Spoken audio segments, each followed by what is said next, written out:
Hello, friends, and welcome back to Sales and Business Growth for Busy Women. I am your host, Lindsay Fletcher, and this podcast is the place for small business owners to learn how to make more sales, have more time, and grow your business.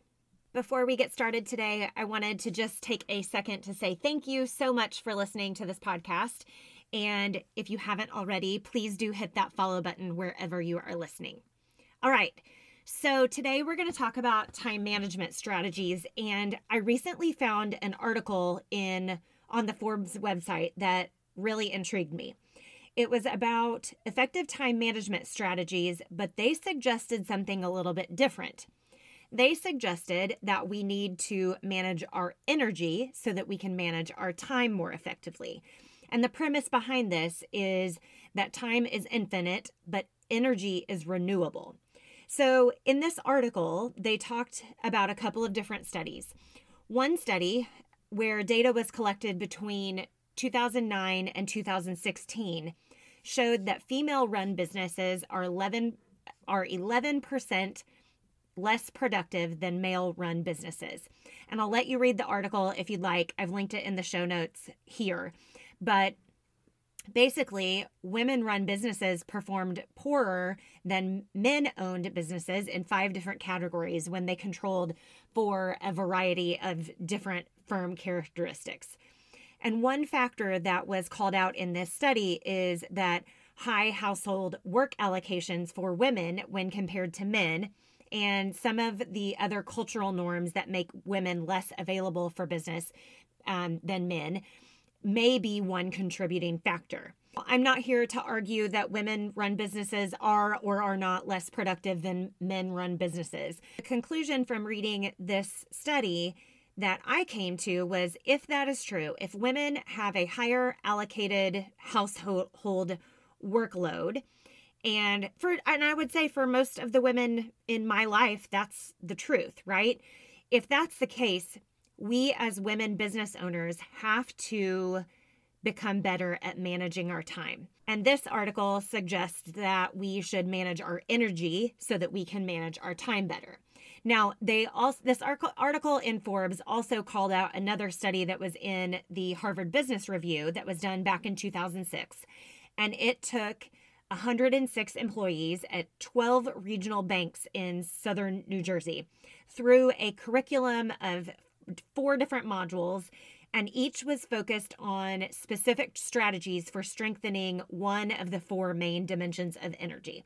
Now, these 4 dimensions of energy are body, emotions, mind, and spirit. But before we dive into increasing these 4 areas of energy, they took an energy audit of sorts. I'm using air quotes and you can't see my hands, but each participant was given 4 questions in each of those 4 areas for a total of 16 questions. Now, what's really, really interesting to me about this article, or about this study that they talked about in the Harvard Business Review, was that the majority of the participants answered 8 to 10 out of the 16 questions that they were doing things that were counterproductive to creating and having positive energy. So with that in mind, I want to dive into these 4 areas, and let's talk about how we gain energy or build energy or renew our energy in these 4 different areas. And then let's talk about how we use that to manage our time in a better way.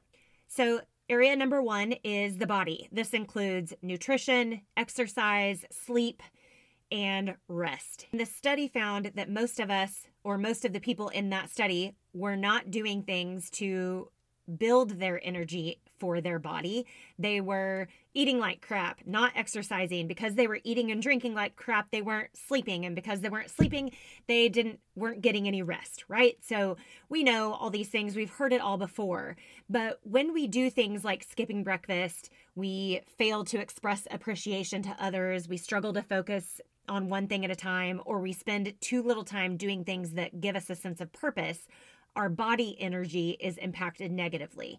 So my question for you is, have you ever noticed that, like, when you go out on a long walk or you take an exercise break, that it sometimes gets your creative juices flowing, or that you are able to think through and strategize about a problem and it just comes easier for you? Well, here's the reason. That's because those activities don't require active thinking, and it allows the right hemisphere of your brain to take over with greater capacity to see the bigger picture, and we think more creatively and clearer when we've gotten our body moving and we're not actively thinking, and we're allowing that right side of our brain to function and take over. So I want you to do a quick self-assessment here on body energy. Are you doing things that are creating renewable energy for yourself? Are you getting enough rest? Are you exercising? Are you eating well, or are you eating like crap? How much water are you drinking? So take a self-assessment of your nutrition, of your sleep, of your exercise plan, and kind of take a note there on your body energy and how you could maybe change things up or put some new habits into place so that you can develop that body renewable energy. Okay, moving on to number 2. Emotional energy is one of the things that I've actually been working on for myself and figuring out for myself over the past, 3 to 4 years. And what I've learned is that when we are able to take control of our emotions, we can improve the quality of our energy and not waste it on things like external pressures or negative comments, or we're just not available we just don't allow ourselves to spend our energy in a way that's not productive, right? So we have to become more aware of how we feel at various points along the workday, and then how those emotions that we are feeling impact us. And I think you'll agree that we all perform better when we're feeling good, right? Like when we're feeling positive, we perform better, we lead better. When we don't feel good, we don't perform well, we don't lead well. But in the emotional energy category, the thing that we have to recognize is that as humans, we are not capable of sustaining high positive energy levels long term. So it's important to take emotional energy breaks so that we don't fall into fight or flight traps multiple times a day. Meaning that we can take note of what types of events or tasks trigger negative emotions, which in turn gives us a greater capacity or greater ability to control our reactions to those tasks or those events, right? So again, let's check in with ourselves in this emotional energy category. How are you feeling, and how are your reactions to those feelings? Are you able to control your reactions? Are you able to use emotional intelligence? And even though something may be hard, or even though something may be negative, are you able to move through those situations with ease, or do they really stress you out and send you into a fight or flight trap? If the fight or flight trap is where you are thinking you are landing right now, spend some time evaluating this particular category of energy and how you can change either when you are doing these tasks or when these events happen. How do you want yourself to react, and kind of plan accordingly to that. Okay, moving on to number 3, the mind. Mind energy is focus of energy. So it's us focusing on the tasks and the events that we have to complete. So many business owners see multitasking as a necessity of running business, but that's actually very counterproductive. And if you've listened to this podcast, you've heard me talk about this before, but task switching, meaning you switch between one task to another while you're trying to multitask in other areas. And maybe it's, you're answering emails every time they come in, but you're in the middle of writing a marketing email or strategizing for something in your business, but you keep stopping and interrupting yourself with these other little things that you're doing. That's called task switching. And it actually increases the amount of time that it takes to complete the main task you were trying to do, like the strategy or the marketing email. It increases the amount of time it takes you by at least 25%. So with this category of energy, the mind energy, we have to stop doing the multitasking, and we have to schedule some time to really focus and hone in on one thing at a time, because literally multitasking is ruining our time management. So just think about it. Think about when when you've tried to multitask in your business, right? You're sitting there, you're working on your computer, and all of a sudden an email comes in, and then you pop up and you're like, oh, I'll answer that email. And then you get the email answered, and then you're like, oh my gosh, what was I even doing? Right? That's the time, that 25% increase of the amount of time it takes us to complete tasks is because we've lost our train of thought, or we've lost the momentum that we had, and we are wasting more time in doing that. Okay, so in the mind energy category, let's take a little self-assessment here. How are you doing? Are you multitasking, trying to do 47 things at once at all times? Because I am guilty of this, y'all. I used to think I was really good at multitasking, and then life happened, and I have all of a sudden 4 kids, a house, and 2 businesses, and I cannot multitask, or it takes me forever to get things done. And so this is one of the areas that I'm pretty good at. I shut my email, or I close my phone, or I put it on airplane mode. You can do some of those things to knock out some of these tasks that really interfere and take away and create more time in the tasks that you're doing. So take a quick self-assessment on the mind energy, so the focus of energy, and see where you're at with that.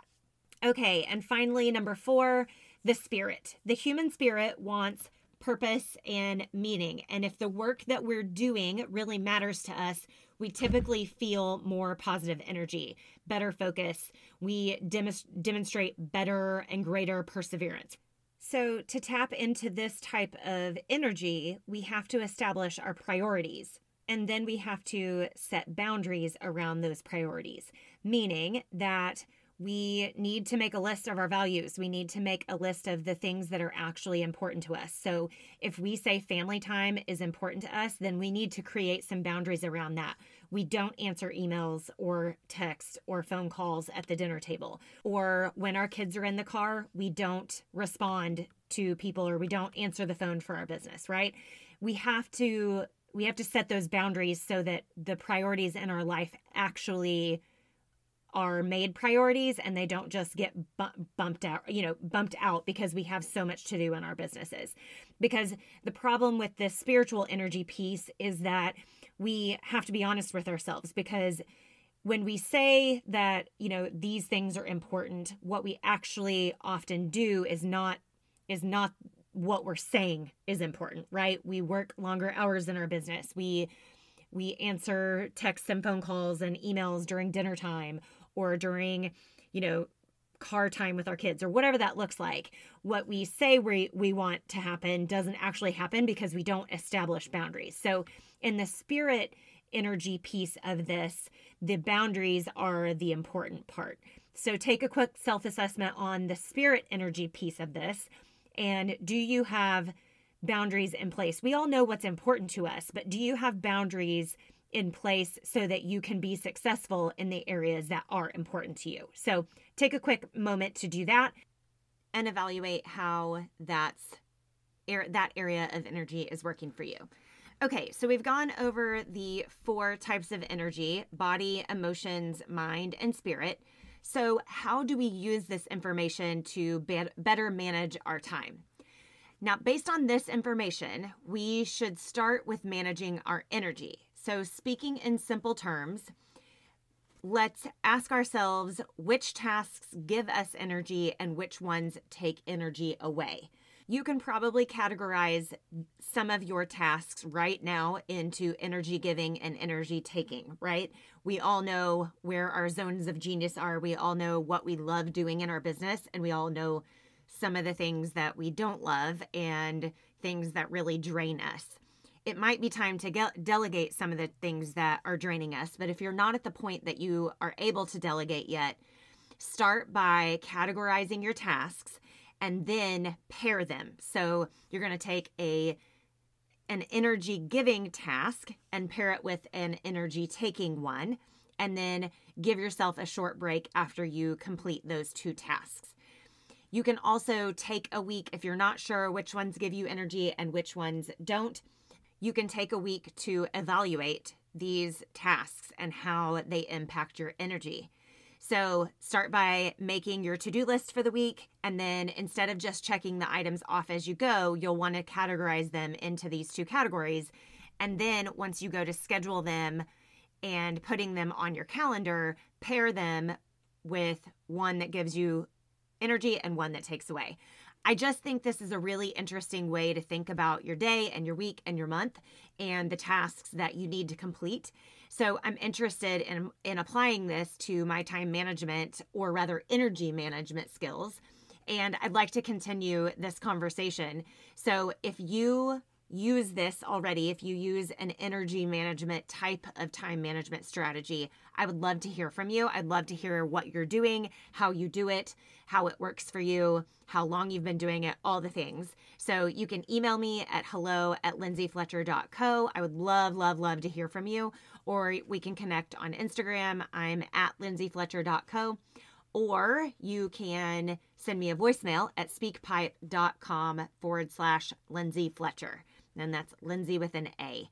Time management is something that we all definitely need to improve on. We need to hone our skills in this area. And I'm really interested to hear if managing your energy and scheduling your tasks and to-do list accordingly impacts how your business runs and how your life runs. So I really would love to hear from you. And if you email me, it is Lindsay Fletcher. It is me that answers those emails. So I'd also like to continue this conversation about gender gaps in the next episode. So be sure to hit that follow button wherever you are listening to this episode so that you don't miss it. Thank you so much for joining me for another episode of this podcast. I am praying for you. I'm praying for your business, and I'll talk to you next time.